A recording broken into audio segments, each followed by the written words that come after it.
I mean, you guys leveled up a couple episodes ago. You just haven't slept. I know. I was so scared that there was going to be another battle. I was just looking forward to going to sleep at the end. Yeah. Like, oh my god, please don't let there be an encounter. As soon as I had you roll for perception, you're like, no, no, I don't want to. I perceive nothing. I fell asleep at the table.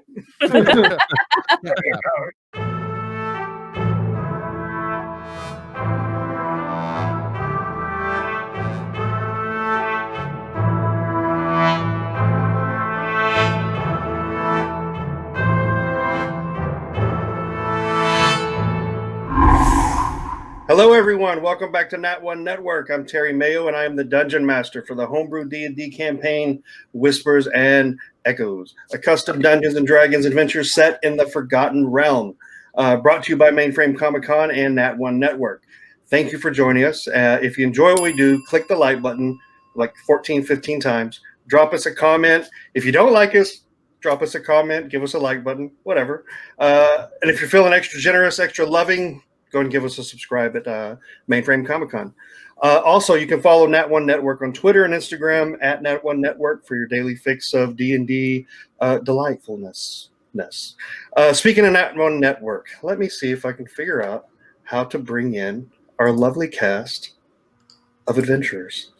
Ooh. We're here. Josh, Carla, Freddie, Eric, Barney, welcome. How are you guys doing? Doing great. Hey. Unmute Right. Keep doing that, please. Yeah. Just mute me. Just mute me. Every time you come into contact with an NPC, I'm just going to kind of mute you and Yeah. give you a minute to kind of catch your breath. And then, all right, cool. So we had a fun episode last time, and I'm really geared up. I want to jump into this episode 5. It looks like, but before we do that, are the brains of the group, Mr. Freddie Packard. I wanted to give some kind words towards something going on Mainframe Comic-Con. Is that correct? Yes, very much so. But first, I would like to say I'm already in character, so I'm Moth. I'm no longer Freddie Packard.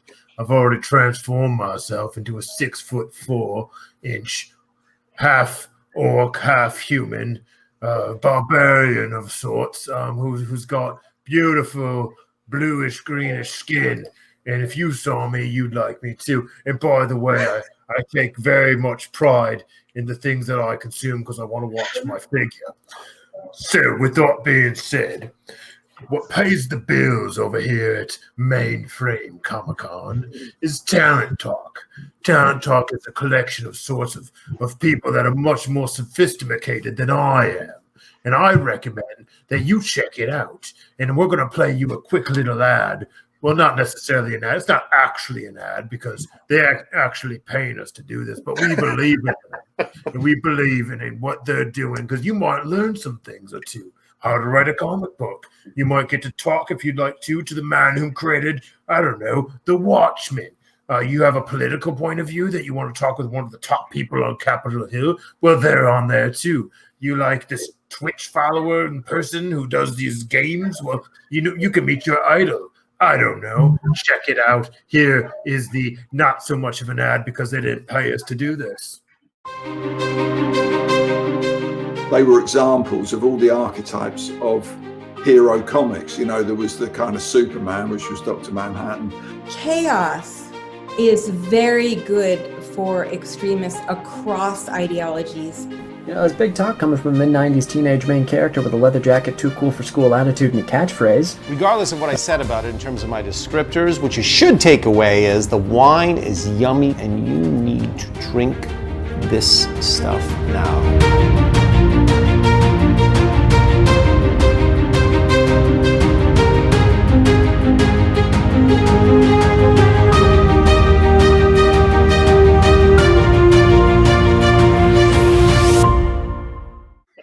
All right. Well, thank you very much, Freddie. I appreciate it.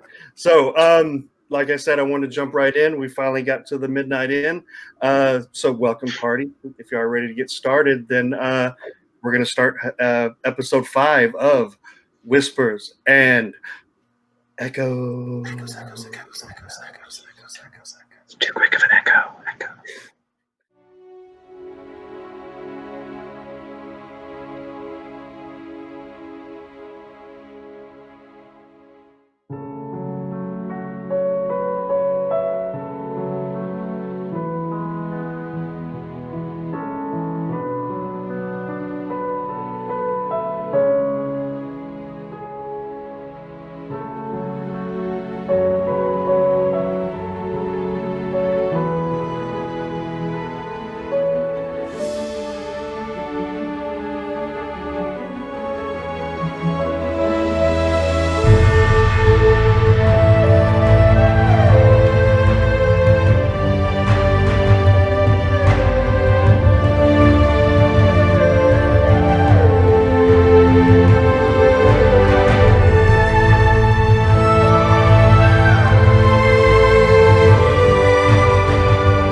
So where we left off last time, after freeing Ebazon Tree Wiley from captivity in the Catacomb Cottage Tree Wiley family retreat, the group agrees to leave him and pass on a warning of impending danger to Tree Wiley's true love, Trilina, at the Midnight Inn.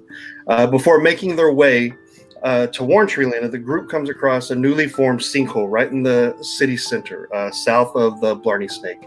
After confirming that there are no damsels in distress, no one that needs to be saved, and seemingly no impending danger, the group pushes on deeper into the city of Stonewall until they're standing in front of the shadows of the Midnight Inn.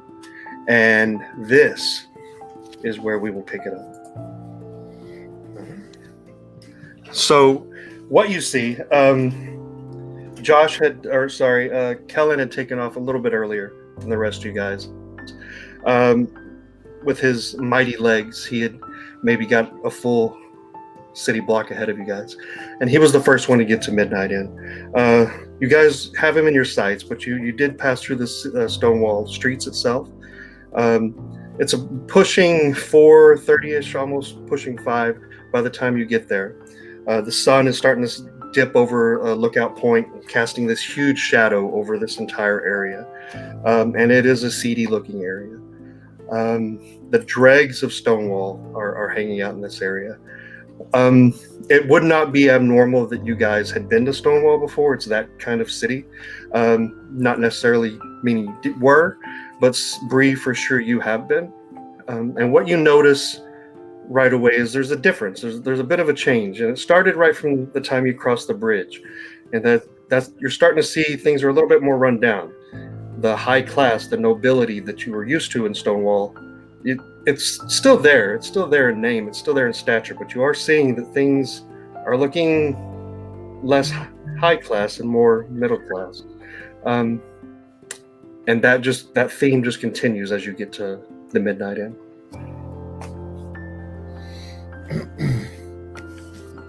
Bit of a dump. What'd you say? What'd you say? It's a bit of a dump. It's a bit of a dump. What?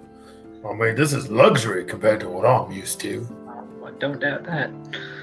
Well, how kind of you. Hey, over here. Over here. I got a seat.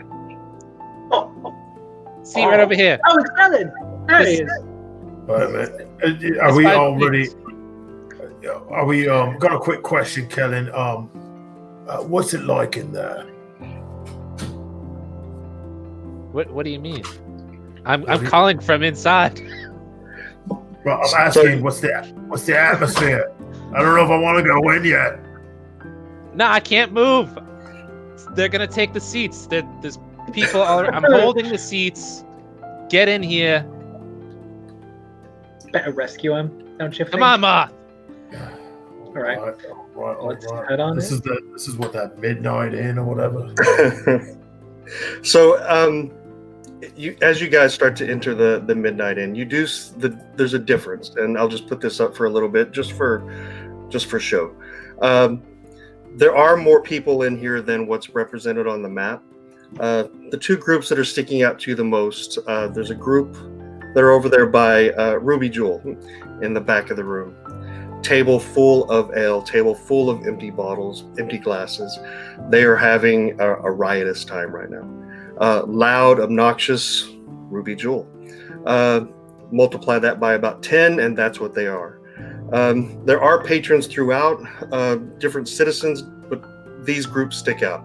Ruby Jewel's group, and then down further, there's a group of gentlemen that all have like yellow sashes on. All have like some sort of ornamentation, all representing something yellow on them. Sashes, scarves, bandanas. You do see kind of approaching you a Goliath. If you haven't seen one before, this guy is about 8 feet tall, if not taller, pushing about 400 pounds, tattooed from fingertips all the way up to his skull, which isn't abnormal if you've seen a Goliath before. Kellen, what you notice is that he's got a kind of a fairly fresh tattoo right underneath his chin, kind of in the shape of a W. For most people, that wouldn't really stick out. For you, it does stick out. It's a symbol that you've seen before in Gavin Gloom, and it usually is a symbol that follows dread. He approaches you guys. Hey, Ruby, it looks like your Echo lot has finally arrived. I want to elbow Moth and say, "Boy, this biggin makes you look like a medium." And You know what they say. I actually, hold on 1 second. I'll wrote this down. Hold on. A wise no man. need for poetry. Yes, I believe we're looking for Ruby Jewel. You don't get to just elbow me and not get the best part. cat- A wise man once said this to me. The taller and the larger they are, the harder they fall. You need a book for that. Short True. and pointless. I like it. Ruby. So, hello, gentlemen and lady. Ruby told me to give you a hard time when you arrived, but by the looks of you, someone already beat me to it. Like that's true. What time is it? Like, how late are we? Because we were supposed to meet him, I think, around noon. So it's pushing Yeah. about 5 o'clock ish. So, Hey, big fella, what's your name, tall man? my name is Bonebreaker. That's it. Is that what you were trying to spell right here on your shoulder? You realize they forgot the E? Ruby, can I hurt them yet?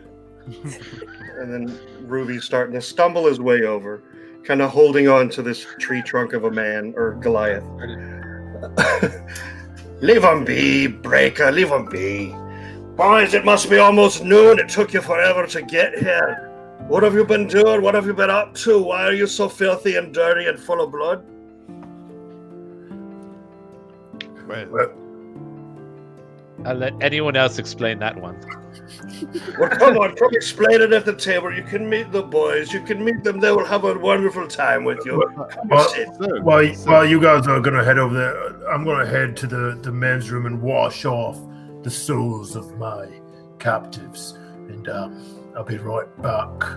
So that'll be outside there, Moth. No bathrooms on the inside. It's not that kind of establishment. We're more of like, 3-star, 2.5 maybe.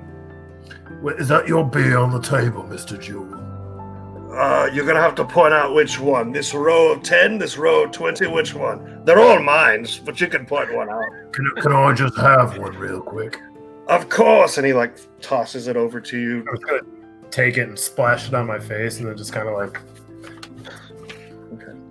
I cast prestidigitation, so his face is dirty as soon as he cleans it off.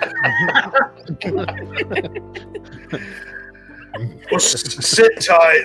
The wait staff here is wonderful. They'll get with you. Let me finish up with me mates. You can fill me in on all the adventures you've had, and then we can get started with our day. Yes?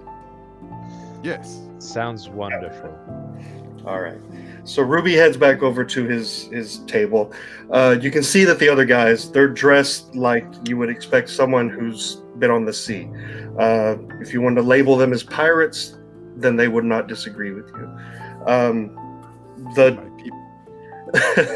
As you were crossing the bridge, if you recall, you saw this very large human, very hairy human. He's sitting at that table as well with the other pirates that Ruby's heading back to. They're all kind of looking at you, and you kind of get this feeling that you guys are an inside joke as Ruby's walking back, kind of sauntering back. They're kind of snickering almost. And that's where you guys are. It's like high school again. Wait, is there enough room at the table that they're at, even for all of us? No, you guys are at a different table. So, again, looking at the, I'm gonna. Oh, go ahead, sorry. Looking at the map. Sorry, these two long tables are empty. The rest are full. So you can choose to pick any of those that you like. Hey, well, I'm gonna huddle the group in together and be like, 1 second, gents, before we start. I gotta ask these my fine, soldier brethren's a quick question. I'm gonna huddle the group in together really quick and kind of like usher them into a circle. Listen, Boot, and my little demolition friend over here. Can you do us a favor? Can you distract them for maybe 10 minutes? For? We're gonna go. I'm gonna tap Honeycomb and Cask on the shoulder. We're gonna sneak out to go to room 204, where we think that Lady Trilina is. If you could distract them for a minute, considering that. Them. Why are we committing this insubordination? You prefer to just tell them that Trilina's here? Yeah, aren't you supposed to be an officer? I'm gonna pick my head up out of the circle. 1 minute, Joe. We'll be, and I'm gonna kind of come back in. We don't got much time to discuss this, guys. There's no reason to. I mean, we can either sit down and maybe have a pint and some food. I haven't eaten in a while, or I guess I can blow something up. But my face isn't really clean, so what I'm gonna do is I'm gonna step out. You washed it. You look great. Well, no, don't you notice? It's got this weird. I don't know. It's like I feel like it didn't really come off. No, it looks about the same. No, it's fine. I mean, the same as when you were clean. Cask, doesn't this look dirty to you? I think that all we need to tell him is that we found Trey Wiley, right? But should we tell him that? Why not? That was our mission. And then we can just be on our way and go check out 204. We need not distract anybody. I feel like we may want to let him know that we've found information about Jim Wiley, and maybe not give him the full information yet. Don't get me wrong. I love this huddle. I'm gonna huddle around a pint. So I'm gonna break the huddle and walk to one of the tables. Well, I'm going to.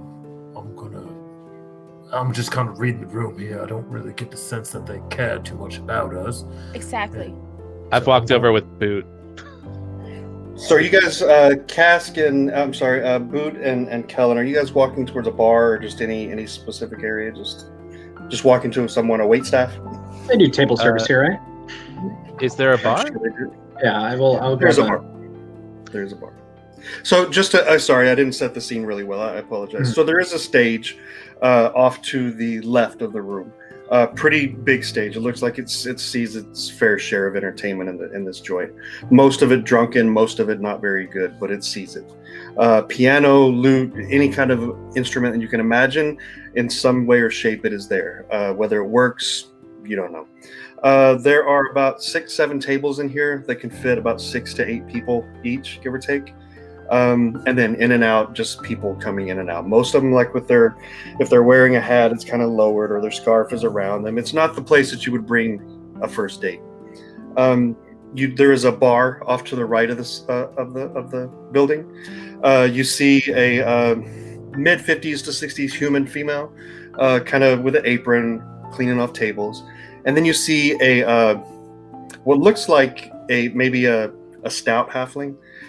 Kind of cleaning dishes, walking around, very curvaceous halfling, and she looks like she is having the time of her life.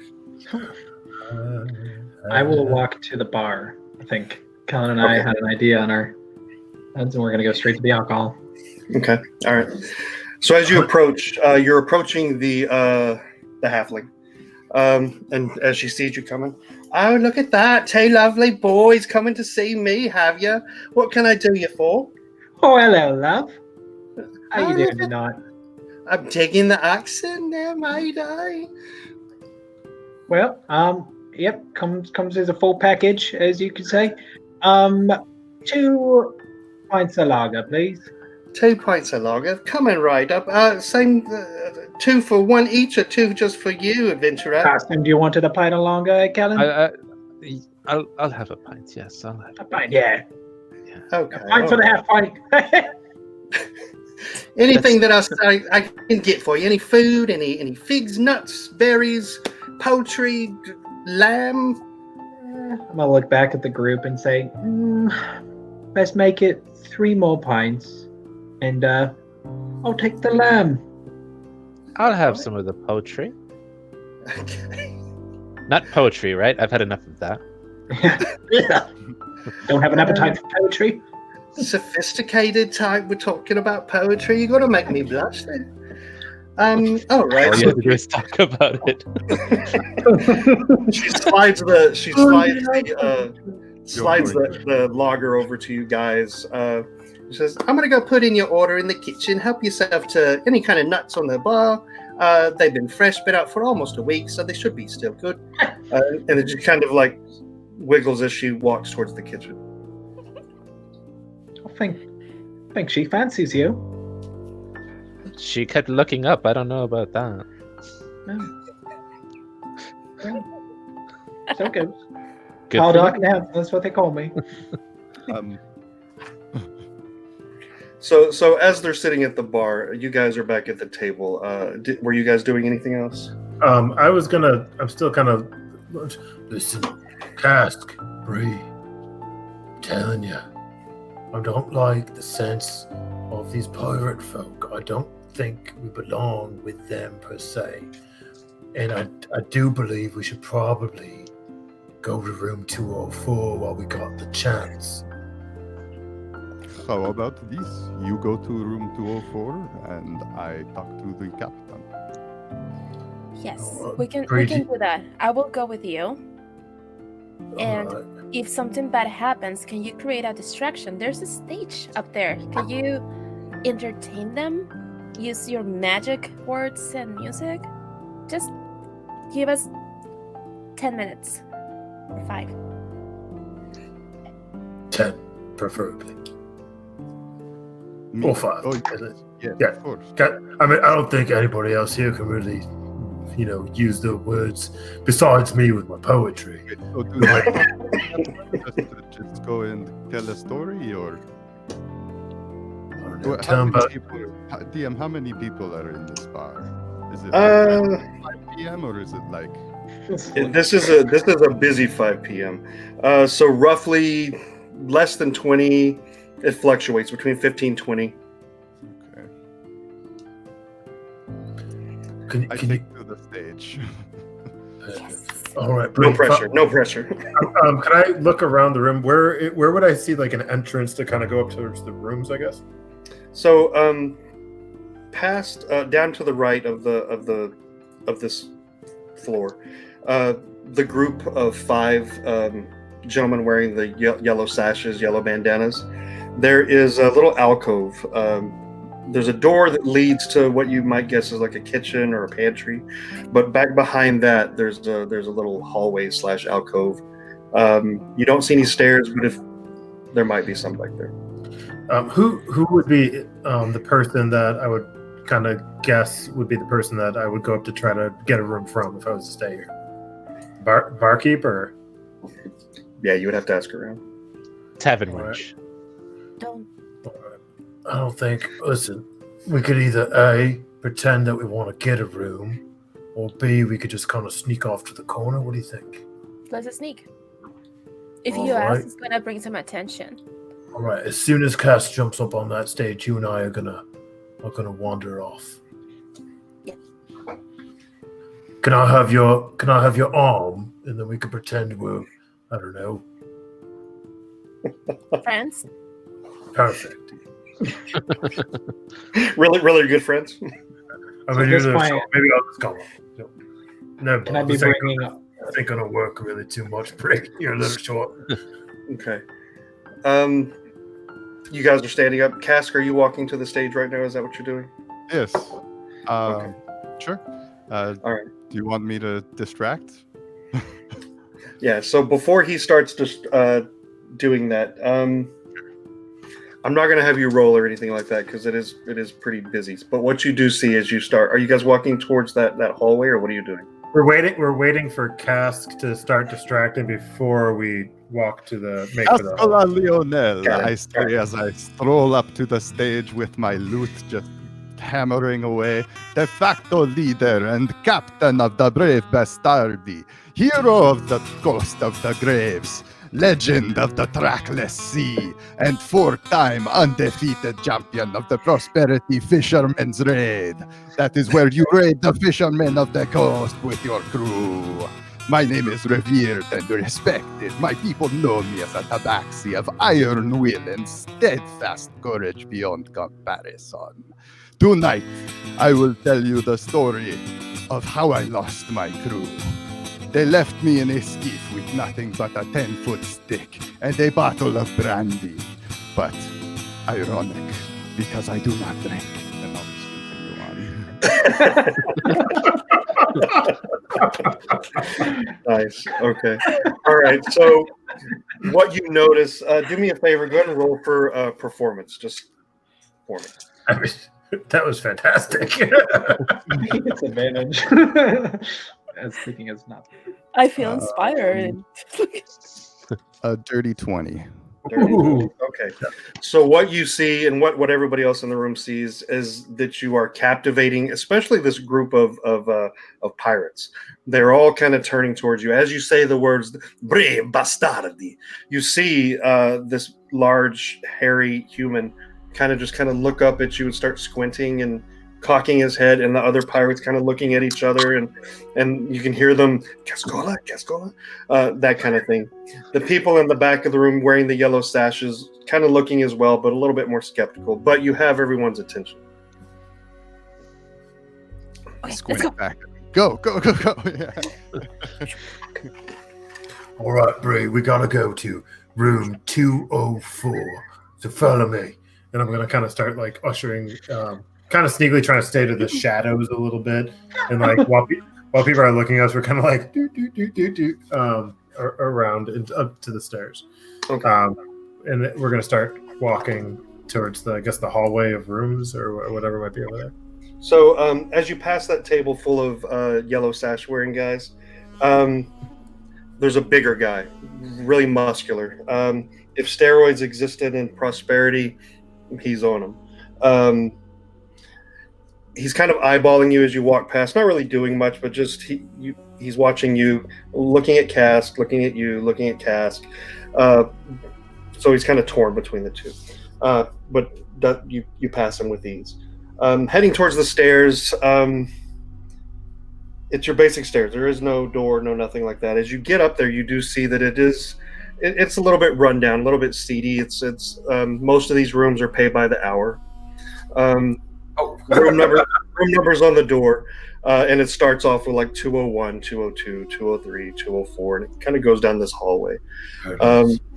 Down at the end of the hall, Moth, you have dark vision, so you see Bree. You can see that there's like a silhouette down at the end of the hall, but not really able to tell what it is. The halls are dim. I mean, it's like there's mood lighting going on. And down at the end of the hall, Moth, you see what looks like a really petite-looking male gnome wearing a fedora and a purple jacket. And he's just kind of standing there watching as you two kind of come up, and he's kind of running his fingers across this sack. It looks like a coin sack. And he's just kind of watching you guys as you come up. Sir, you in the end, they told me that I was supposed to pay you before I got into one of the rooms here. Is that accurate? You're going to have to be more specific, Sonny. Who's they? Well, it was the barkeep. I asked for an hour. This is me, my lady friend, and I would like to, get one of the rooms for just a quick hour. I don't know what kind of establishment you take this for, young one, but you might be mistaken. Who sent you by name? Hey, one second. Hey, Bree, I'm gonna hit him on the head as hard as I can. If he squeals, I want you to cover his mouth, okay? Okay. I will go. Okay. Try some unconscious for her. Well, when diplomacy doesn't work. Just knock him out? Are you sure you don't want to stab him? Listen, Let's see friend, how it goes. I don't really know the name because I just came. I didn't ask for names. Was I supposed to? Jeremy, if we don't have to pay, let's not pay him. This All right, well, room. we're just going to go into this room here. We'll talk Let's to you go. later. Yeah, come on, let's be So quick. as you go for the doors are locked. I'm not sure which door you're going for. What room? What room are you going for? 205. 205. So 205 is further down the room, closer to him. He's like, You're going to have to do a lot better than that, young one. Tell you what, go talk to Bertha. She can give you a pass. And thus I get a pass. There's not much I can do for you. You could always go out back. That's what the younger folks do. I'm going to kind of pull out my gold sack. I'm going to pull out 1 gold coin. 1 gold coin. And you, how about you go out back for 10 minutes? 1 gold coin. Look at you. Keep your gold, young one. Keep your gold. I like your style. What you can do for me is bring me a purple drink the next time you get a chance. Bertha's cut me off all the way. It kind of sends me in a tizzy. But if you bring me a purple drink, then I'll let you come in this room. I'll bring you 2. Yeah, I knew I liked you. All right, well, don't know for too much. Well, we're going to go into this room, if you don't mind. Do you mind unlocking this door? 205, unlocked. There you go. And No. Can you unlock this? Actually, I would like to go in this. We have a friend that's from out of town that we actually came to see. Can you perhaps this door here? are you pointing at 204, Moth, I'm guessing? Yeah. Okay. So as you point to 204 and you tell him what you're saying, do me a favor, roll for deception. Oh, shit. We could have gone through the window outside, but All right, deception. The good news is I have +1. Oh, 20!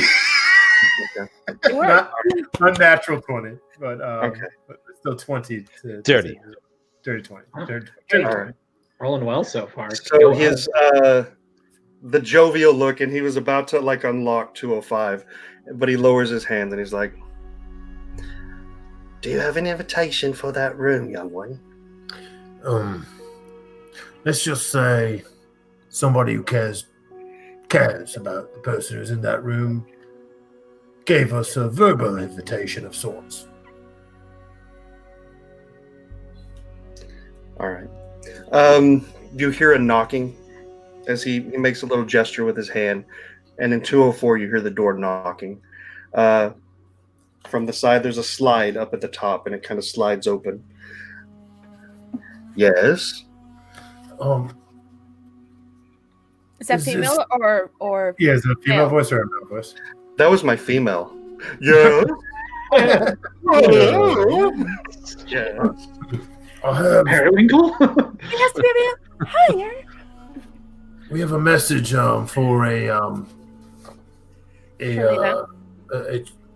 I'm going to whisper so the person doesn't hear. A Trilina, but that's my whispering voice apparently. You need to. Can we come in just for a moment? Who is this message for? Let's just say, if love exists, this would be your happy ending. So as this person is leaning closer, Bree, you don't really see it because the opening is high. Sorry. Moth, you do see it. And what you see are these bright red eyes leaning forward. You see these beautiful horns coming from the forehead, long flowing hair. What you can tell is the features look really beautiful, but the eyes almost seem to be on fire almost. Candles in the room kind of like start to like flicker behind the door. I think you have the wrong room. Do you know a Mr. Tree Wiley? You definitely have the wrong room. Yeah, well, fuck me. I'm supposed to let you know that the time has come.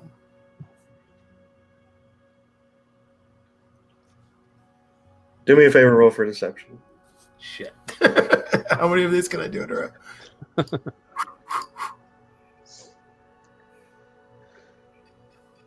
11. Okay. Is that passing? No. Oh shit. Once again, I think you're at the wrong room. I believe you're looking for a halfling downstairs. And she kind of shuts.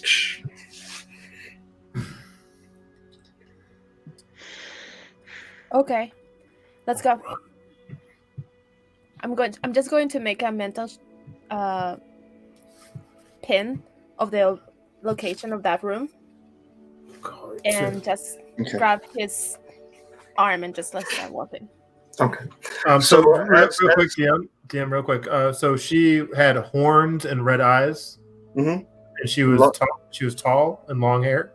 Yeah, about 5'10"ish. You would guess. Yeah.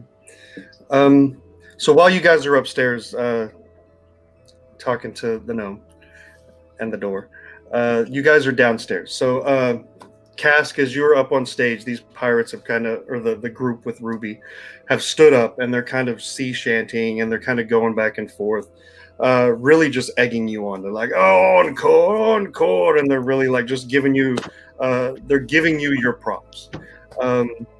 At the bar, the halfling has brought back your food. So someone ordered poultry, someone ordered lamb. Is that right? What you want, miss? Chicken's fine. Chicken. All right, so she gives you your food, goes back to doing the. Make sure if you need anything else, tell them, I'm here. Oh, it's you wouldn't happen to be Bertha, would you? Oh, no, God, no. Oh, I'm not going to take offense just because she is my employer. But my name is not Bertha. My name is Trelina. Bertha is I'm sure she was handsome back in her day, but the elderly woman down there with the apron. Oh, I do beg your pardon, miss. You are just such a fine young gal. To be honest, I've only heard of both her name, and I never would I mistake her for you if I would have known. Well, aren't you a flirt? Look at you. Ruby, I love your friends. I kind of whispered a boot. Let's kind of like pull him aside. Shalina. That name sounds familiar as well. Yeah, probably should, because it's the old man's the naked elven dude, remember? Saw his junk. It's his girl. It's his bird. His missus. I think. Weren't we supposed to tell her something about... Yeah, probably. I'm gonna start eating. Okay. At this point, can I be coming back down from the stage towards their table? Yeah, of course, whatever you like. So as you're exiting back down, just hand after hand of patting you. If you allow it, the large human, hairy human, is coming at you and he wants to give you a hug. And he's unrelenting. Kind of grabs you, he's like squeezes you. Oh my God, the brave bastardi! I haven't heard that name in a dog's year. Oh my God! And did you say your name was Cascola? Cascola Lionel. Oh my God! It's like music to my ears to hear such a beautiful name. Tell me, Cascola, how long are you here with all of us fine gentlemen at this bar? How long is this night? It's as long as you want it to be, mate. Well, we can't hold it up. What could we do to get you to come back on stage with us later, sing some shanties, call the night our own? What do you say? It would be my honor. I will hold you to it, all right? I'll let you get back to your friends. Oh, and Brave Bastardi, you were on that. That wasn't just a tale, right? Of course, sir. Okay. All right. And then he just kind of claps and he goes back to the group. I told you. Did you see that? That was crazy. He thought that I was on a ship. Anyway, what are you guys up to? You said you were. Boy, Cask, you really played the pants off that thing. Yeah, we're just eating a little bit of... What is this? What did I order?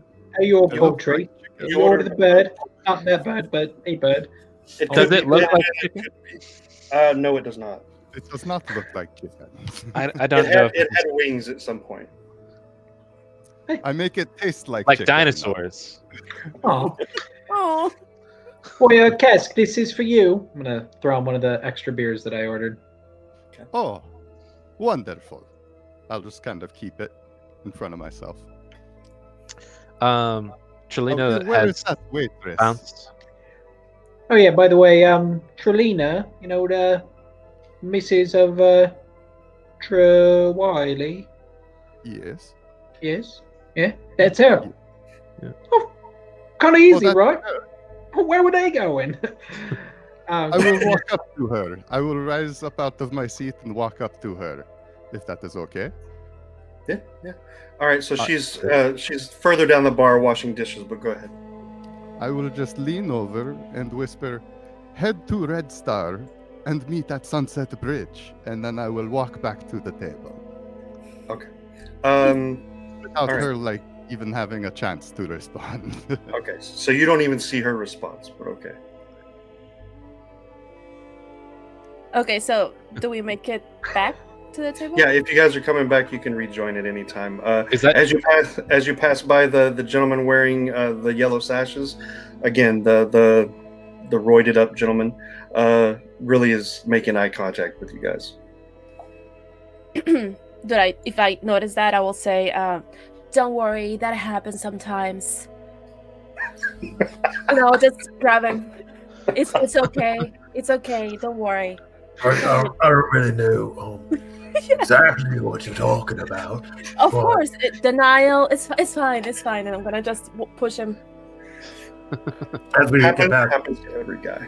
As we get past him far enough, I'm gonna be like, "You realize? I know you couldn't see in the slit because you were a short person, but the person had horns and red eyes and long hair, and behind her, I could see candles, and they went." Like a tiefling? I don't know what I mean. Have you seen that? Like where I'm from, Bree, yeah. It's primarily killer birds and weird animals that try to eat you. Have you ever seen a drawing of, a devil? Like angels and devils? Hornies? I mean, I've seen wild beasts that, give you quite the scare, But she's scary.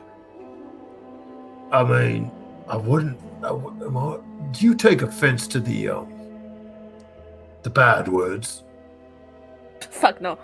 Okay, well, she fucking looked kind of crazy, if you ask me. I mean, who's got eyes that bleed red? Some people. Yeah. Have you ever had like a mad hangover? Bray, I used to be an alcoholic. Used to be? Yeah, I'm still bad. I don't know. I think I heard Kellen from somewhere, but. Oh, hello. It's Molten Bree. It's fine. We'll talk about this later. Come on over, have a beer. Mission accomplished. What did you guys learn? It's in the past. It's in the past. I used to kill people. I'm gonna grab Kellen's beer and I'm gonna chug it, and I'm gonna look down at Bree. Denial. Like I said, used to be. I used to kill people. So the halfling makes her way back down, and oh, Dark Elf, you brought your friends along. So can I get you guys anything to drink or eat? Yeah. Can I have some food? Yeah, I mean, what would you like? It looks like the poultry. We have poultry. I mean, yeah, lamb, rabbit. I think we have a few eggs. Don't just sit there. there. Do you have a menu? Yeah, you have the menu. I'm gonna go through my pocket and oh, it's fine. I'm just gonna have nuts. I'm gonna go with nuts and start eating. I'll take 5 of your dark elf. What do you call it? Your dark elf wagon bombs. Yeah, I think. What? Yeah, that might be an off the menu item. I've never heard of that one. Well, let me tell you how you make it. You take your whiskey, and you drop that Your bone. into an ale, except it's got to be a blonde ale. And then when you take your dark whiskey, drop it into the blonde ale, and it turns into a darker drink, and you chug it. It's called a dark elf wagon bomb. Got it. Bertha, this gentleman wants to have it his way. What do we say about that? And then Bertha from across the room, you have it all way and no way, big one. So we've got ale, we've got lager. For the most stout at heart, we have purple drink. Guess what? I'll take. Oh, actually, can I get 2 purple drinks and then also 5 whiskeys, and then also 5 blondes, if you could, for beers. Got it. No food. What's a purple drink? A purple drink. Oh, a stout drink. A stout drink. You must have a strong constitution, or else you may not wake up from that one. I'll take 5. I'll take 5. Quite small. I bet you. I was just about to say, yeah. I bet you cannot drink more than 3, Moth. I'll take 5. We're challenging him. Yes. So 5 blondes, 5 purple drinks, and then 5 shots of whiskey, if you could, for my friends. Thank you. Got it. All right. Oh, and some lamb. Got it. All right. Not a professional waitress, but I'll do my best. And she kind of wiggles off towards the kitchen. As she's doing that, she lays out everything but the purple drink. You're getting the impression that the purple drink is a specialty, and it's going to take a minute. What does she mean she's not a professional waitress? Like, this isn't her real job? Maybe. I mean, things seem to be different around town. Yeah. A little bit more groggy, and You think she could be a part-time model?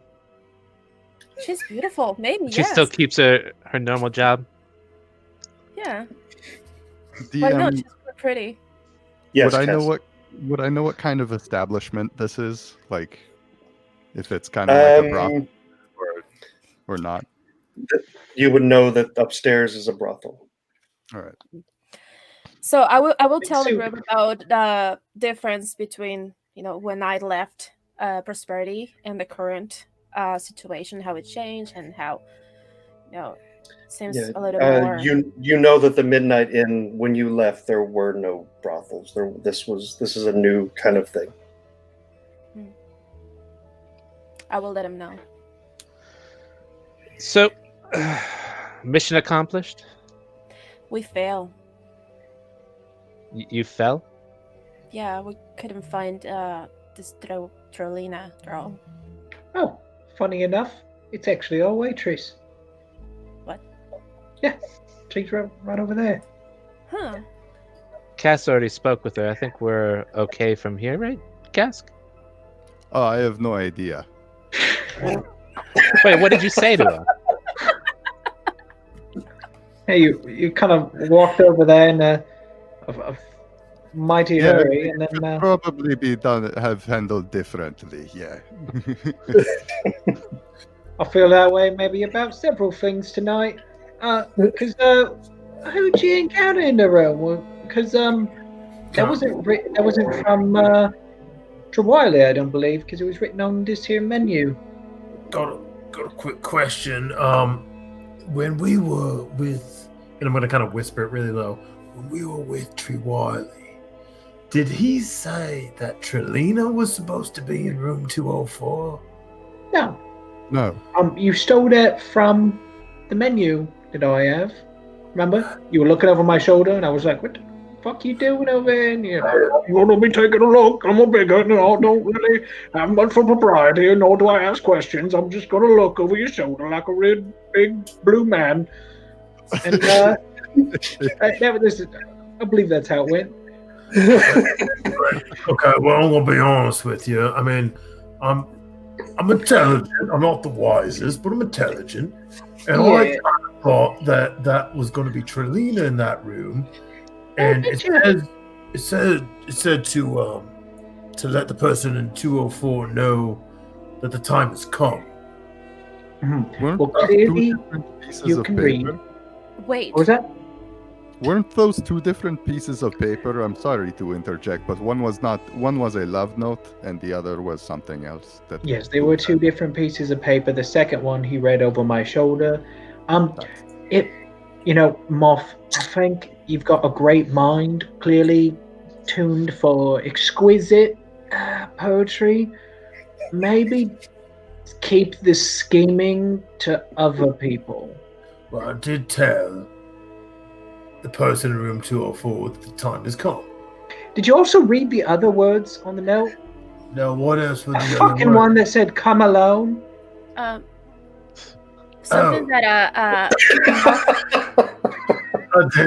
didn't read those ones. I only got to spy on half the paper. well, she didn't see me because short, which is probably good. But now that you were trying to put things together, here Moth said that she looked like a freaking tiefling.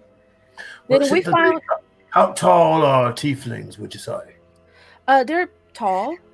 Oh, okay. But I mean, everyone is taller than me. They're kind of normal height. She was 5. Let me just let me set the scene. She had red beady eyes. She had horns, long hair, and behind her were flickering candles that flickered a little more when I saw her eyes. Yeah, Cass can do that. I don't see the problem. Great job remembering the candles, but not remembering the fucking note. I just put it this way. She didn't let me in, but I did tell her that the time has come. So I guess we're all set. So you basically just threatened this woman. No, I told her the time has come. Just if you think about it, didn't we find a book that it was in Infernal? I have it. Oh, okay. So Keep it Infernal, Keep it down low, though. I don't know if it's supposed to be around other people. I'm gonna look at Cask. I'm gonna look at Boot. How tall are you, Boot? Everything is low for us. It's about 6 hands. I'm gonna look at Boot. I'm looking at Cask. Can you hear a word that these two are saying? I mean, they're literally just mumbling at my groins. Yeah. Should we maybe? Where's the captain? So Trelina's coming back with your drinks. Hand with all. She professes not to be a waitress, but she's handling these drinks with some ease. Brings them back to you, puts them on the table. All right, love, there you go. 5 of the purple drink. You've already got your blonde. You've already got your lager. The lamb should be coming up. Miss Bertha will bring it to you. Make sure you tell her thanks. And if you need anything else, I'll be buzzing around. Cute as can be. That's me. Enjoy. And she, again, wiggles off. Have it. Love. Can't have it. Tell her something. Can't have it our way, she said. And I'm gonna take my drink, my blonde, and take the whiskey. I'm gonna drop it in and cheers, and then just slam it down. That was the purple drink, right? No. That was the blonde with the whiskey. Or 5 blondes and 5 purple drinks and 5 whiskeys. Yeah. Okay. It's a party. It's a party. He created a medieval Jagger bomb. Yeah. I'm also this drink already has somebody's name on it, and I'm actually gonna grab 2 of them and be like, I'll be right back, and I'm gonna kind of shimmy off away from the table with the 2 purple drinks and leave the 3 at the table and all the rest of the drinks, and kind of start heading back towards the stairs. So how do we feel about letting him make his own decision? Sorry? Not very good. I don't think there's much going on in there. Seems to be very reactionary. And reactionary and impulsive. Doesn't really he says he's intelligent, but like I said, he doesn't really think. Yeah, the ability to speak does not make one intelligent. I expect. So from behind you, from behind you, that's and also I hurt his feelings so much he left the stream. From behind you hear Ruby kind of at the top of his voice. He's like, "All right, Echo soldiers," and then you hear this loud clamoring and crashing of dishes as he picks up one end of a table and just drinks falling to the ground and shakes it. Boom. And he's like, "This table's for you guys. Come on, have a seat." Oh, look at that. They're having patty cake. That's canon too. We were just doing that at the table. I'm not here. I'm going back towards the stairs. Oh, that's right. Dang it. So he cleaned off a table to you. The table that he cleaned off is right next to his group. They're staying at their table, but this table is cleaned off if you want it. And Moth is heading back upstairs. I'll grab one of the beers and head on over. I will sit next to Ruby. Okay. All right. So as you guys are joining the table over there, he's kind of sitting down. You can tell that he is extremely drunk, still under the impression that it's around noon. So it looks like you've got yourself into a bit of trouble.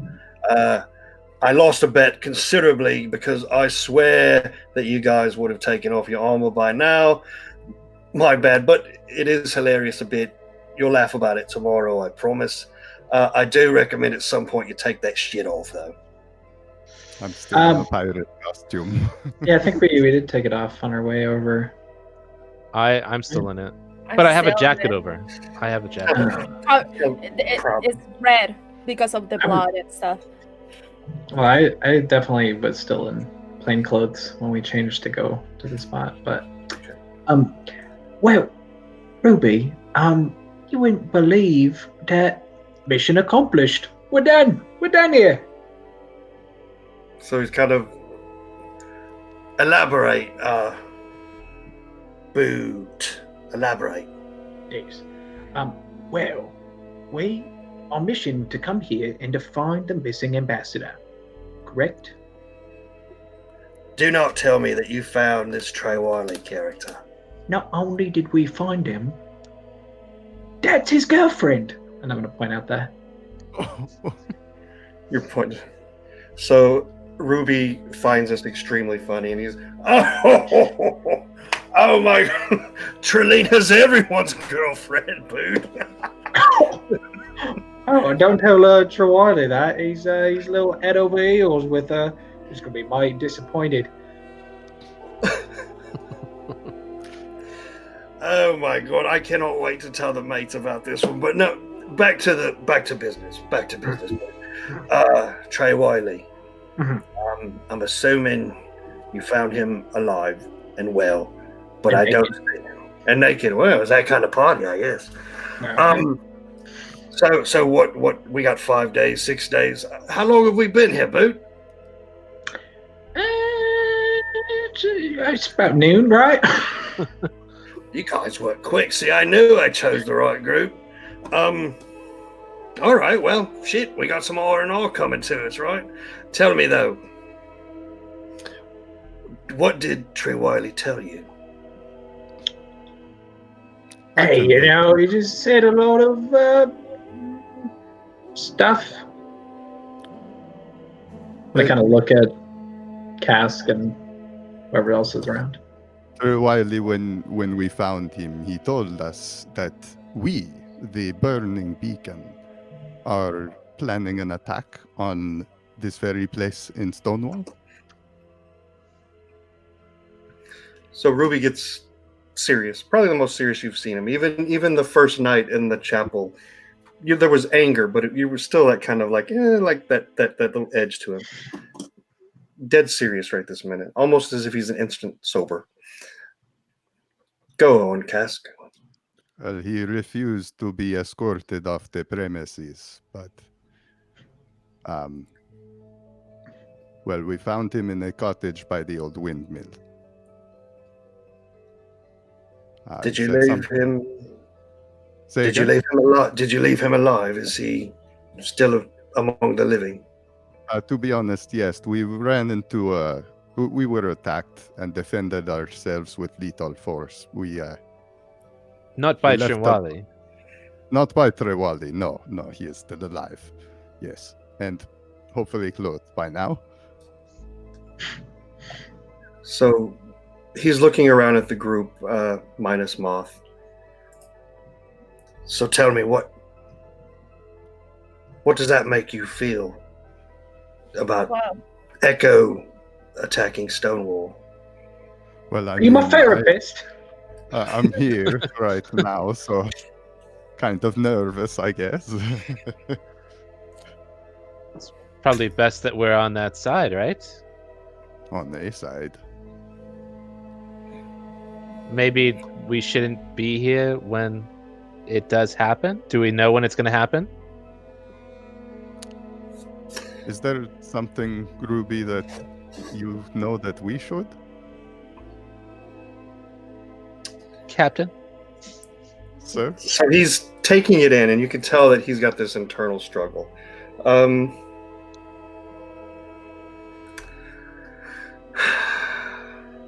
I knew that there was an attack coming. I knew. I don't know what this is going to do to our close-knit relationship that we've built together, but I'm leaving the Echo, boys and girl. I'm not going to be a part of that. I'm not going to be a part of this any longer. I've come back to tell me mates. I've come back to get me mom, and we're leaving. Are you avoid the mountains? The Thrycreen are there. That's why we took the long way around, Kisk. I think you might have been sleeping, but... Oh, yes. The word that I got is that the Thrycreen are attacking, that the Echo and Whispers are attacking, and that to make an example of Stonewall and Ben Rourke, and that's imminent. That's imminent. I don't know what your loyalties are. The reason I chose you is because it seems like your loyalties might be a little bit skewed. So, I reckon myself one for authority. Tell you what, I'm going to give you a choice, or at least an option that maybe I didn't get from my superiors. You're free to go back to the Echo today. Leave by noon. That was a joke. And no one here is going to stop you. Or you can run. If you're smart, you'll run.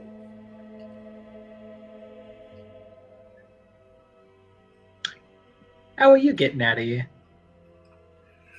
So he kind of looks over at his mates. We're all trained captains, isn't that right? Cascola Leon.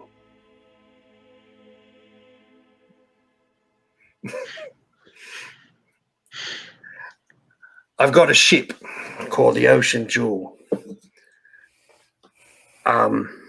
We're setting sail soon. We're taking as many people with us as we can. And we're sailing around, trying to get to Red Star if we can. Red Star. It's the rebel. It's oh, you really have switched your loyalties, haven't you? If you ask me, King Daniel switched loyalties for me. Oh, nice. Well done. Nice turn of phrase. Do you need crew members? I've got crew members, but I don't mind having stowaways. Look, I don't want to force you to do anything that you don't want to. Everyone joined the Echo for their own reason, or were forced to join for their own reason. Like I said, I chose you lot because I didn't feel as though I'd have to kill you when I told you that I wasn't going back. Oh, that's a relief. Oh, thanks. I know, Boot, that you come from the Beacon, but also know that you don't like the Beacon. Kellen, I know that you come from Gavin Gloom, but you have an affinity for the explosion, and that could come in handy. Cascola, rumor has it you're some sort of a captain, some sort of a sailor. Something. I thought he was a cook. Like I said, rumor has it. And then Bree, I told you early on, if I knew exactly who you were, I wouldn't have chose you. But you're still welcome. Yeah. Well, I don't have anything else here. Might as well leave. I mean, I don't really have any business in Red Star either. I'm thinking we can at least use this. We can come along. I think my loyalties don't lie with the Echo, and anything that gets me out of here, I'm willing to take. I'll take you up on that offer. Yes, where is your sense for adventure, Kellan McClare? Mikella. Don't you strive to just make a name for yourself, to set out to blow up something big, something you can't even imagine. I Like never how said big? it. Like you can't even imagine it. Yeah. I can imagine quite big. Oh, then you are ready. We will accept this. And what do you think? What? Sorry. What? I always wanted to see the sea. I never seen it, so How much time do you say that we have? I honestly mean- thought that they'd be attacking before we arrived, but I don't know. I mean, I don't know. We passed through the Thri-Kreen. I was expecting to see them marching on us, but I didn't see that. This pains me to say because I really don't care. Where is Moth? Well, speaking of Moth, I was wondering if you thought he would be as equally... He was the one wild card for me. I chose him for different reasons, but... I think we should leave him. I don't know. I think so. I think his loyalties lie with the Echo too much, if you ask me. We should leave right now. Let's go. It's coming back. Go. Avoid eye contact. Captain, so I guess like you know, or you had your suspicions why every single one of us join the Echo. Do you have any idea about him? Moth? Moth? Mm-hmm. I know that he was gung-ho when he joined, and I also know that he's been labeled as a bit of a troublemaker. Maybe from time to time he goes AWOL, disappears without any notice. That's caused Right. quite a few dry rats, probably. I do see that there's something on his... He has his tattoo. And Ruby pulls up his sleeve and he's got a similar tattoo that Moth has. When I saw the tattoo, I was like, well, how can I not go down this road? And I hope I don't regret it. Is there a particular design that we need to know what it looks like? Yeah. So I'll put it up, and it's the profile picture of Moth, and on Moth's chest, you see that there's this kind of a glowing. It almost looks like a brand tattoo. It looks like it's a magical type of tattoo. I don't think Moth has really gotten into the background on that yet, but it's there and it's prominent. And as Ruby pulls up his sleeve and shows you, he's got something that's quite similar, if not exactly similar, on his arm. So as you guys are talking, Moth, you headed up. You went upstairs. The yellow sash again, just kind of eyeballing you as you go. You're getting the idea that he is keeping an eye on this set of stairs. And you're back up there, and the gnome in the purple jacket and the fedora. Oh, back so soon? Did you got my purple drink? I have 2 purple drinks. No, one for you and another for you. Like I said I would. Look at you. I knew when I first saw you that you was going to be a nice, respectable gentleman. Come on, give it to me. Oh, I'm going to give you these 2 purple drinks, but I need one favor from you. Oh, I thought we already crossed this bridge. Room 205 for 2 purple drinks. That was the deal. You don't want to go back on it now? Yeah, I'm going to ask that you unlock room 205 and you give me as much time as it takes you to drink these 2 purple drinks for me to do a little talking. To room 205? Feel free, you'll be alone in there. And he unlocks the door, and he kind of grabs the purple drink, and he starts. I'm going to kind of while he's starting to slam my hand still, and I'm holding the other one. I'm like, listen. Sometimes I speak too soon. I'm at 204. You mind?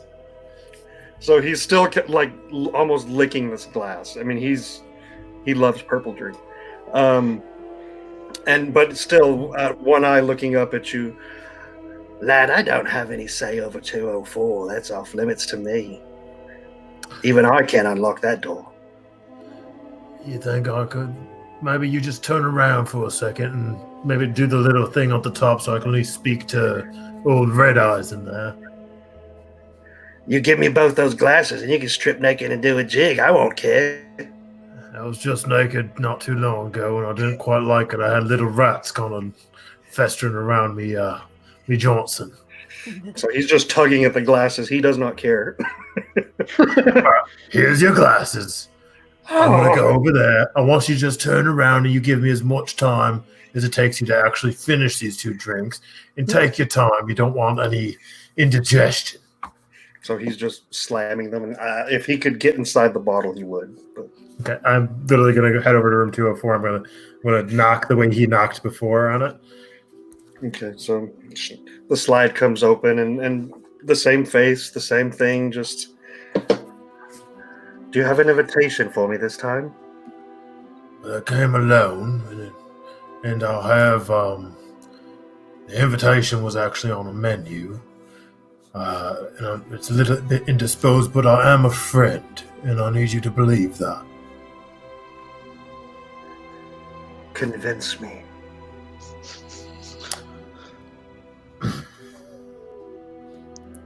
Things are a little bit different around here lately, are they not? Quite. And if I said that I was on the side that wanted to see some change, what would you say?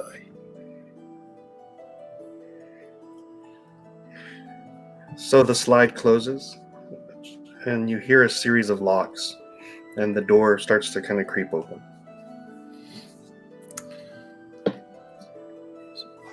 If you give me the chance, you can go in. I'm going to push the door open, and I'm going to kind of let the door kind of open all the way before I step in and kind of assess the room first, really, for a second. See if there's any old ladies charging at you. Old lady! I was told to kill. Bird from the right. Got her. Okay, so as the door kind of creeps open, not by gravity, but like it almost looks like someone's pulling it. But as the door opens, you see that this, what you can now see plainly, is a tiefling wearing not a see-through nightgown, but it is very sheer, and it's very ornamental, and it's bright yellow.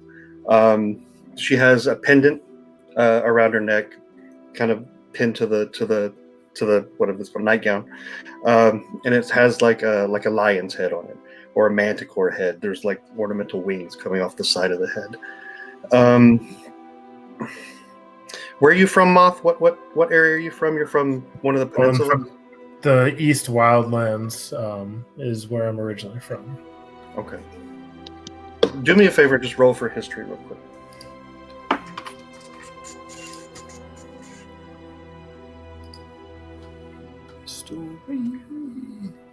History, Ellie is he, Ellie Bob. 17. Okay. The image, you recall that means something. There's something regal about it. There's something noble about it. You can't quite put your finger on the who's and the what's and everything, but you know you've seen that symbol before, and it means something. So you say you want change. Please come in and let's change things. I'm going to recognize that that's kind of like a regal royal emblem, and I'm going to take a knee, and I'm going to kind of keep my head down and be like, I've come to serve, and I wish my orders aren't necessarily clear, and I'm not entirely sure what I'm getting myself into, but I'm very much... I've been under the thumb, if you will, for many years of my life, and I guess I was told that there might be an opportunity to work with you on something. So she approaches you almost like the wind. I mean, you know it's not supernatural. You can tell that it's not, but there's a feeling in the air, almost like a tingling in the air, and almost seems like she is gliding towards you. I mean, that's how smoothly she's walking. She kind of lifts up your chin and looks at you. Let's have an agreement, Moth. You tell me the truth, I'll tell you the truth. If at any time I feel like you're deceiving me, our conversation is over, yes? Well, I'm all about the truth because I'm really bad at lying. I'll be honest with you. I have no idea. Stand up. All right, I'll stand up. Where did you get your instructions to come see me? Well, do you know that Tree Wiley folk? I do. Well, we saw him naked in a basement cellar thing. There was 7 heads and he was naked. I'd like to stress the fact that he was very much naked. And well, there was a note on a piece of paper that said, go to room 204 and let them know that it has begun.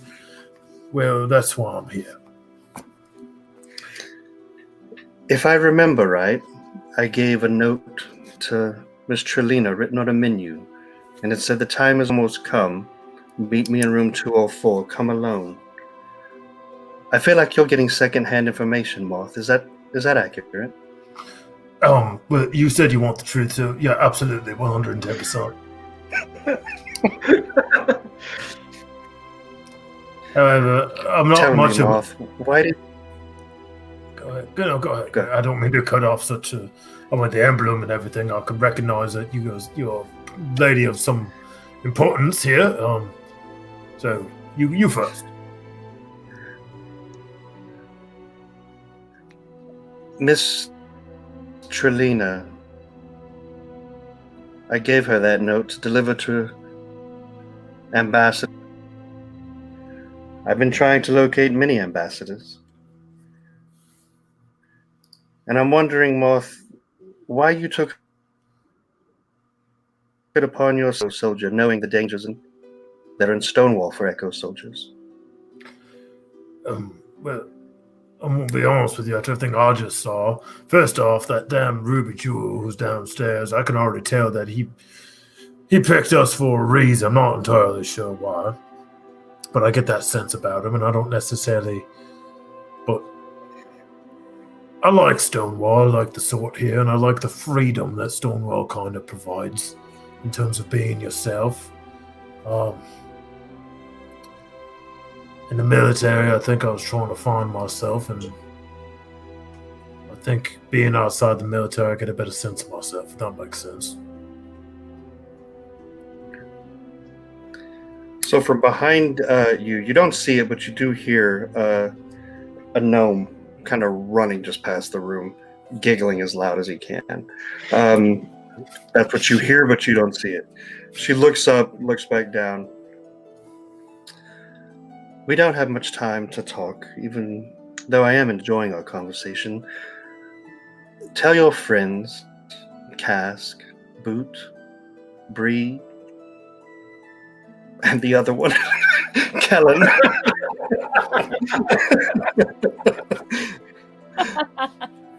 that if they want change as well, perhaps we can meet up. Do you know where the Shrine of the Serpent is? I got a map. Is it in this area or where? Actually, no, I have no freaking clue. Find the shrine. There is an entrance to a sewage passageway. We're making our stand there. If you want to know more, you can find us there. Can I ask you a question? I recognize this from my brain, but I can't really put a... What does the lion represent? The lion represents our queen and our pride. So she says the lion represents her queen and her pride. And with that, she's kind of floating backwards or stepping backwards, but it really seems so pretty. That'll be all, Moth. Well, I'm going to take my leave. I just got one last question for you, and I don't mean to intrude at all, even though I kind of knocked on your door, came in when I wasn't invited, and all that. I guess that would be intruding, so I guess here's my last go at it. Do you got a name or a nickname so that way I know who the hell I can say I'm talking to or address to? My name is Varu. Varu. All right. And I'm going to kind of take out my book and I'm going to go like this. So the candles are lighting up. You can see her eyes are cut. She's done with her conversation. See you later. Goodbye. And I'm going to take my leave. And I'm like bowing goodbye, goodbye, goodbye. God save the queen. God save the queen. And close the door. And I'm going to walk out of the room. And I'm going to look around, see if the guy who was drinking the purple drink is still there. So, the gnome is on the ground, and he's really just trying to get every drop that he can. So, back downstairs, what are you guys doing? That was amazing. At least stumbled your way through that successfully. You successfully failed, or failed successfully. This is kind of what I do. I think that at some point we've encouraged Cask to get back on stage. Probably. It's And not that hard. A little bit of revelry happening. Okay. So, Cask, are you back on stage? Sure. Yes. Okay. Until I see Moth coming back down, at least. All right. So, Cask, you're up on stage. You do have some visitors. Some other pirates are up there. Whatever you're doing, they're trying their hardest to mock you, and not mock you, but follow along. But to the untrained ear, it still sounds shitty. So they're doing a bad job. The large human clapping along off beat. Ruby still sitting at the table with. Are you three still at the table? Yeah, got a few extra empty beer bottles. So sitting at the table, still serious. And that's the scene. Sorry. Is Ruby with us, or he left? Ruby's sitting with you. This next performance is called Me. And I sit down and I raise one leg up really high and I just start cleaning myself. Oh! So let me interject. So the pirates that are up on stage with you, as soon as you lift the leg up, they're but then they start. Yeah! I tell you, if I could do that, I'd do that, and then they're just clapping along.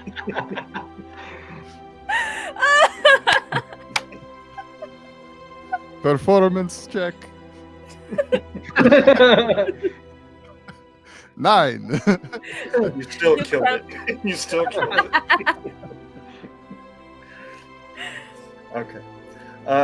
Ruby's there. He's kind of thrown off his game. The jovial Ruby is checked out for right now, and he's still just kind of spinning his glass, his empty glass, kind of running around, and just kind of is in his own head for a minute. Bertha comes up, kind of pats him on the shoulder, and, "Are you all right, love?" And he kind of puts his hand on her hand and said, "Yeah, Mom, I'm all right." You're muted. Yes, I am. Captain, what were you looking to set sail?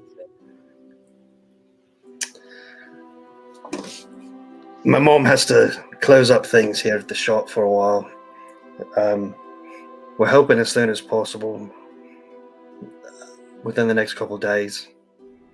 She has I a think shop. that's the quickest. The Midnight Inn, it's Bertha's. My mother's Bertha.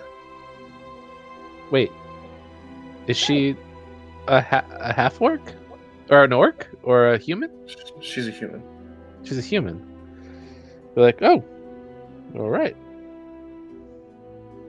No judgments. It's a lovely place. I said so when I entered here. I said this is a fine establishment. Don't you think? and everyone else nodded in agreement. It doesn't seem like there's much to close up, though. He had better days. Do you remember, Ruby, how it was? It was so alive before. I think you guys have been at White Cross for quite a while. The landscape is changing. People are going hungry. People are mad.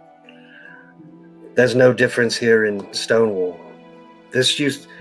My mom never would have had a brothel upstairs. She never would have had the goddamn Pride sitting over there checking out every move people make. The Pride? Who are they? The yellow sash wearing bastards over there. They don't look too tough. Numbers mean a lot, Kellen, and they've got numbers. There's only like 1, 2, just a few of them. They're like cockroaches, Boot. That's what you can see. Turn off the lights and they multiply. Ah, gross. Actually, they wouldn't happen to have a couple of brothers in their ranks, would they? Fellow by the name of Shane and Jacob. You met Shane and Jacob. Did you meet Stan? Oh, that guy's a dick. Oh, Stan? The Shane, Stan, Jacob. Oh, yeah, well, I mean, yeah. Yeah, I mean, you know, they're good fellows, but they have no love for the Echo. If you ran across them, did you run across them? Yeah. Well, they have they gave us a another hand reason not to when like we were the Echo. unloading our stuff. They have another reason not to like the Echo. You're right, Moth is a wild card. So, Moth, have you rejoined at this point? Okay, so Moth is kind of sauntering up to the table again. So you guys are all together. Cask, you're still up on stage? Hello, Mr. Chu. I would step down and I would say, if you want me to come back tomorrow, give me money. I will be at the table over there. And then I will head over to where everyone else is. Okay. So, Moth, as you approach, Bertha has been busy this whole night, really. Even though it's not the type of establishment that Ruby's saying she wants, it's a busy establishment. She's making money, but doing it a way that she doesn't like. She sees you, she stops, she looks at your face, and you can tell that she's staring at you, Moth. But then she kind of goes back to doing her thing. So, Moth, it looks like you missed a bit of a conversation with us. Hopefully your friends can catch you up at some point, but how are you enjoying being an Echo? Everything you signed up for? Well, kept me away from the bottle for a little bit, but I don't know. Thought it was a way out of things. But met these lads, so they're pretty fun.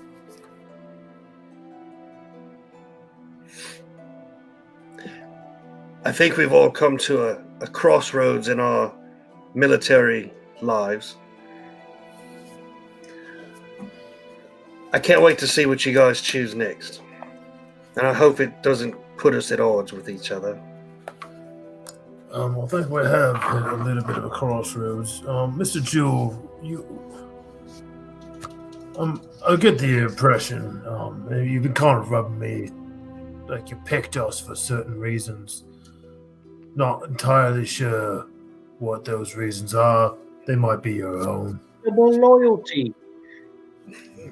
I'm just gonna kind of look at him and like give him the eyes like I know there's some kind of reason, like just those eyes like I can see through your bullshit kind of eyes.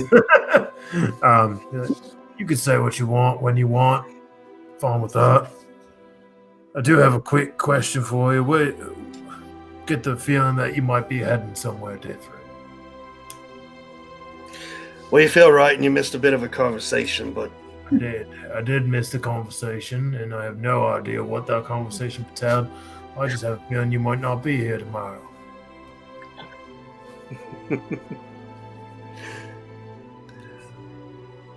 Moth, I knew I chose you for the right reasons. Look at you, all smart and everything. Doing us all proud. Yeah, I think I'm retiring from the Echo. No hard feelings if you choose to stay. I think you make a mighty fine soldier, officer, cadet, and all. But yeah, I think my military career is over. And I will be setting sail. All right. Well, I wish you the best of luck on your venture then. To be honest, I think my Echo's days are over. As well, Moth. Here we're here. She's a wee little lass in the corner. I'm gonna ask. Listen, I don't know what's happening right now. Maybe we can all talk in a moment. Mr. Jewel, do you mind if I take my friends, my compadres, if you will, and I'll have a quick conversation without your priviness? I do not take offense, Moth. Of course, take all the time you need. It's a lot of information. And I'm gonna kind of look at his arm, be like, and just not say anything, but kind of just like gaze at his arm for a second. Be like, give us a moment, if you will, Mr. Jewel. Checking out the gun show. Or the tattoo.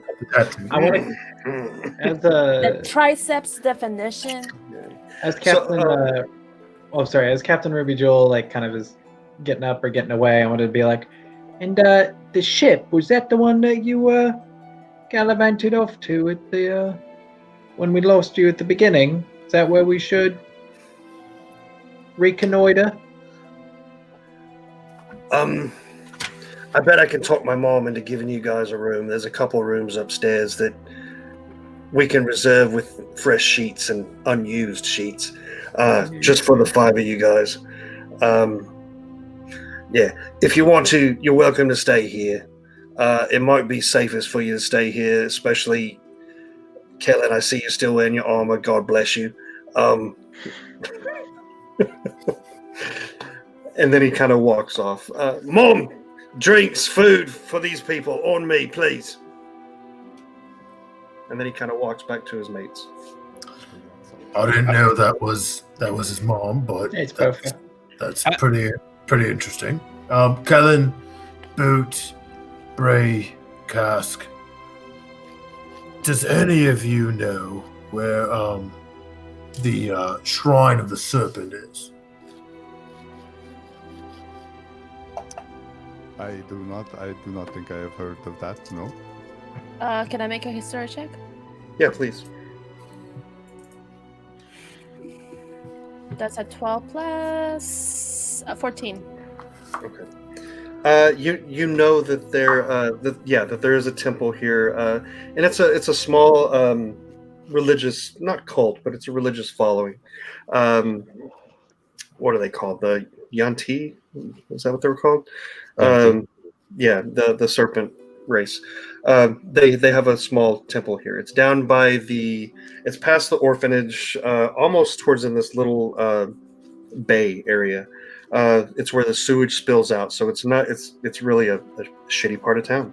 But that's where it's at.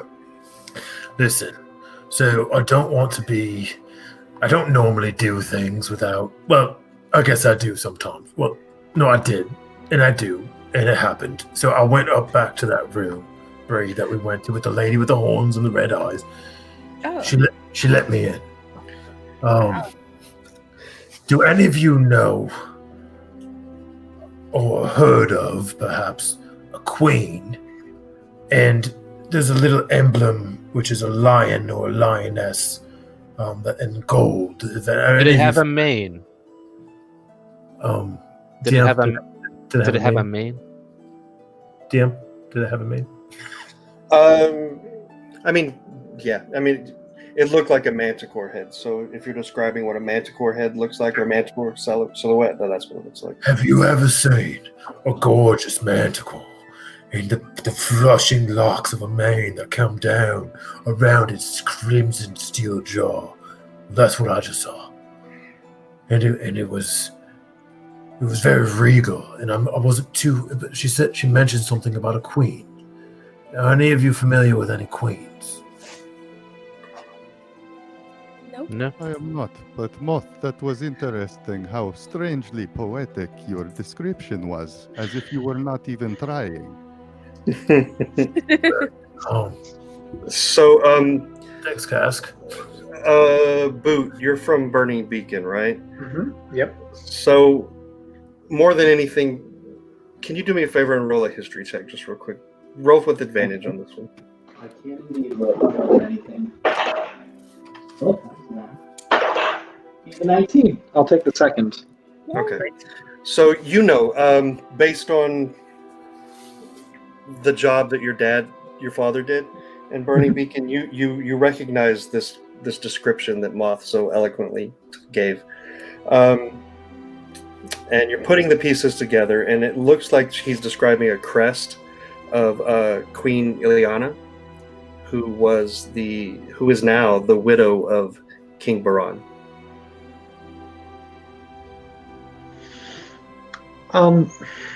So I may know the queen you're speaking of.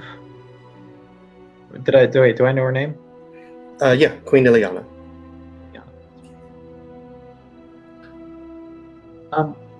So the displaced queen, or the displaced king, had a wife, a queen, if you will. Ileana, and that is her emblem. Okay.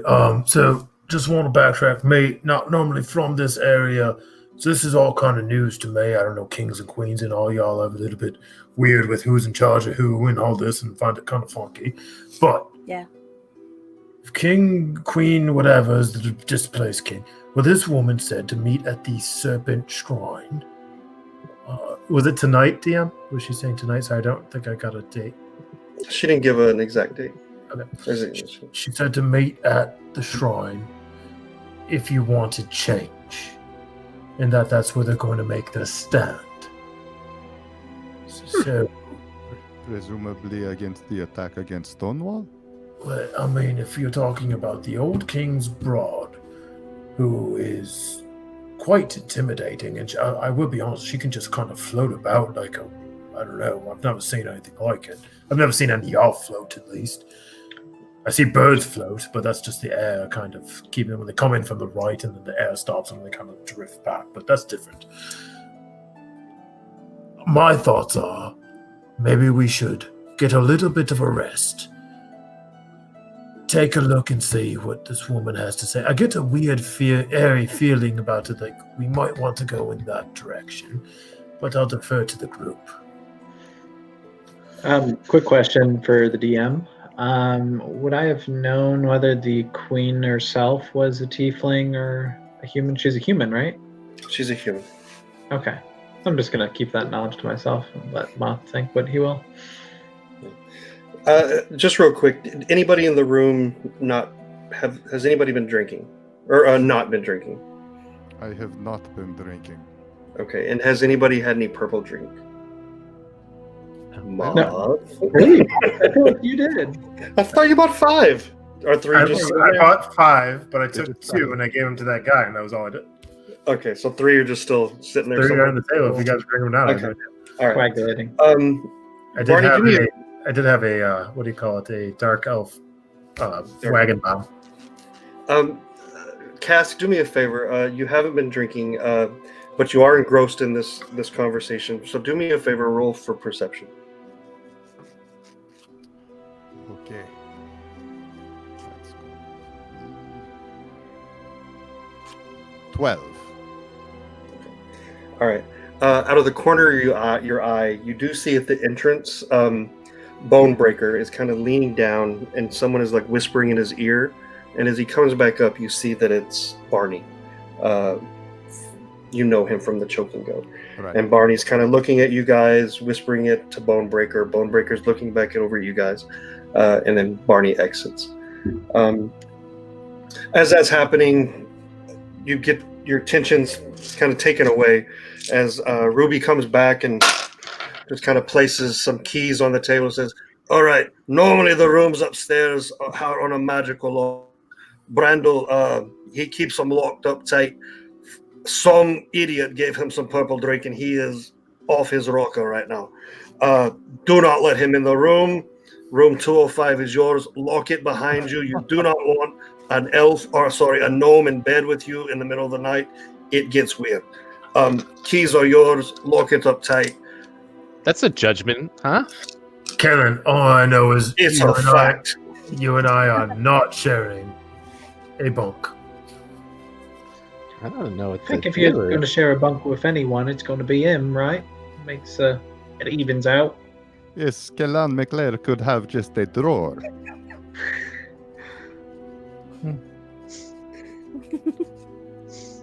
It would be nice and cozy. As long as there's some kind of sheets or something in the drawer. I think I'm going to...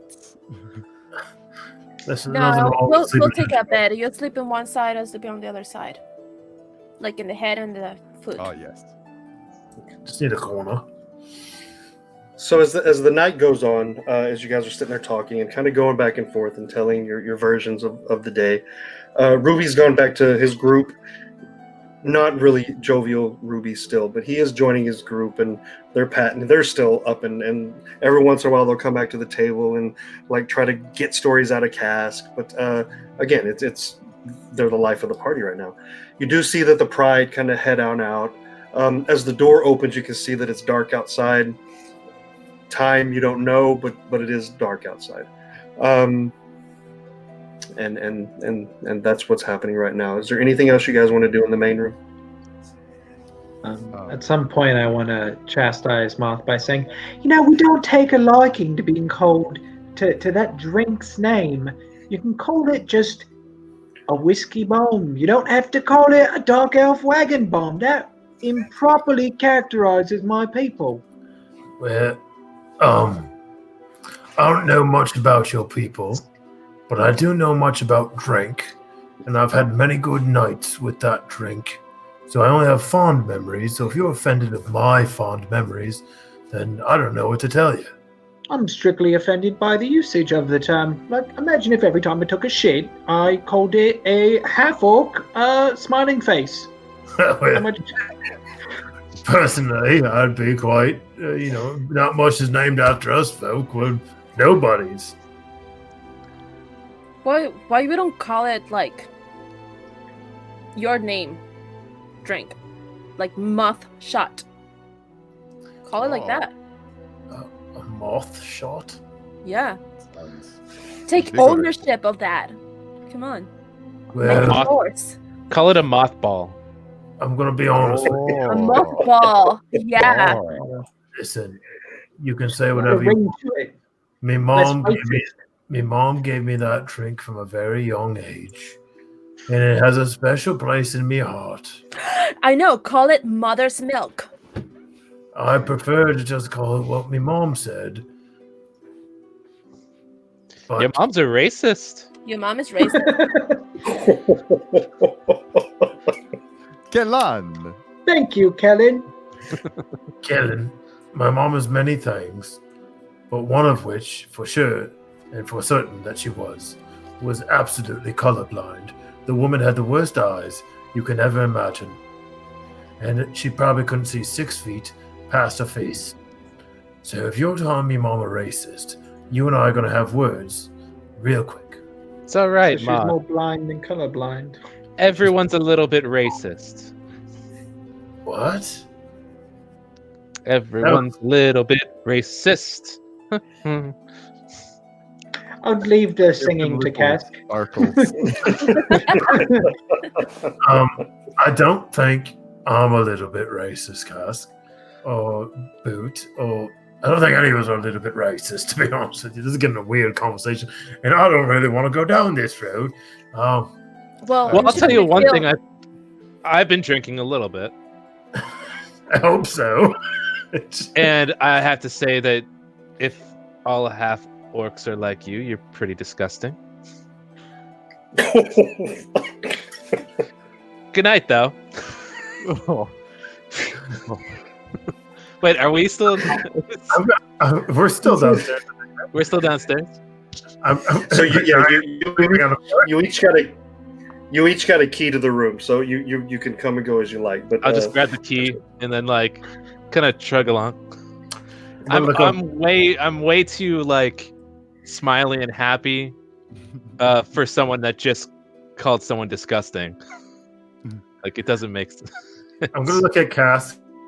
Look at Honeycomb. I got a question about y'all. Just say that what I think he said, and then also said we were all racist. If so, I think he might be a little drunk. Yeah, everybody says things that when you're drunk, things that you don't mean, things that are like next day, or you're thinking shit. Why? Yeah. So. Like the kind of stuff that if you were in a serious relationship would cost you, where you have to sleep on the couch, or maybe not in the same bed as the person that you're married with. That never happened to me, but married. so sometimes it's good to have this kind of conversations, right? If it's some like uncomfortable feelings, we need to take ownership of them. If our friend here feels offended by something, let's respect that and maybe change something about it. Yeah, I'm sure he didn't mean it. I'm sure he thinks you're drastically more disgusting than every other half-orc out there. Wait, he wasn't complimenting me. I thought that was a compliment. Oh yeah, I think that was a compliment. I was wondering if he was coming on to me. So at this point, you see Trelina, and she's got one of the pirates by the hand, and she's approaching the table, and she's coming right up to you, Cask, and she said, I need your help real quick. You said your name was Cascola Leon, yeah? Lionel, yes. Lionel, yes, that's what I said. In your little bit, you said that you were the captain of the Brave Bastardi. This idiot says that it's some guy named Zada Sahir Hassan Bashar. Oh, that is Gesundheit to that man. I told you that. Does he have the face of a liar, you fucking idiot? and she kind of slaps the pirate on the side of the head. You get all types of in here. Captain, is there anything else I can get for you guys before we start cleaning up the floors? Well, maybe remove that person. Get him out of my face. So she starts kind of wiping down the table, and she gets closer to you, Cask, and she says, Why did you tell me to get out of Stonewall? Oh, yes. Oh, that. It felt like it was so long ago. We came across some information. One of your friends said it would likely be of your best interests to sail to Red. What was it? Red Star. Star and Red Star. Yes. I have lots. Would you know it? We know the captain of a boat sailing to Red Star. I'm not sure why I would just pack up and leave, but I have lots of friends. Cask, Ola. Why? Who told you this? Trey Wiley.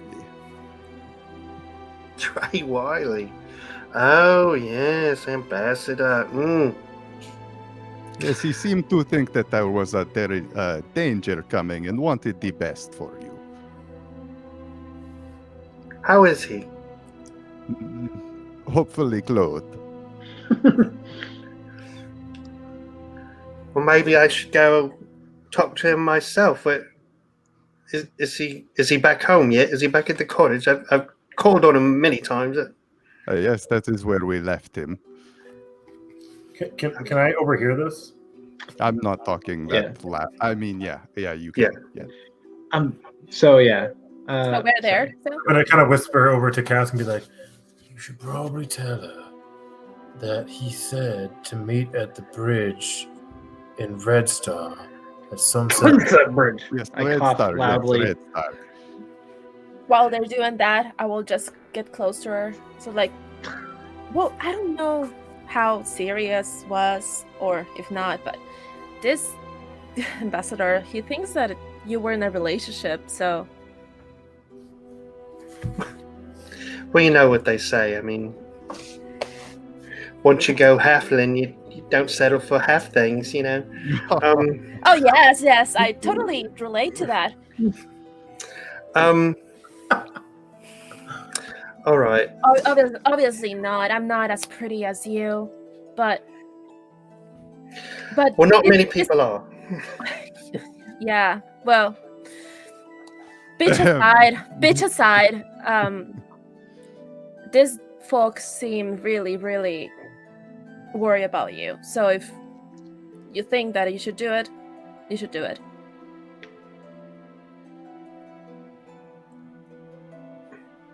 So I'm gonna kind of drunkenly kind of stumble in because I've definitely had quite a few by now. Don't listen. Wait. Don't listen to what all these other people will say. First of all, Trim Wiley said not to talk to him. I think he might be, I don't know, in some danger. He's a little sick. He told us not to let you talk to him or even see him or even know that he was still at his cottage by the windmill. And the other part is that he said at the Sunset Bridge past Red Star.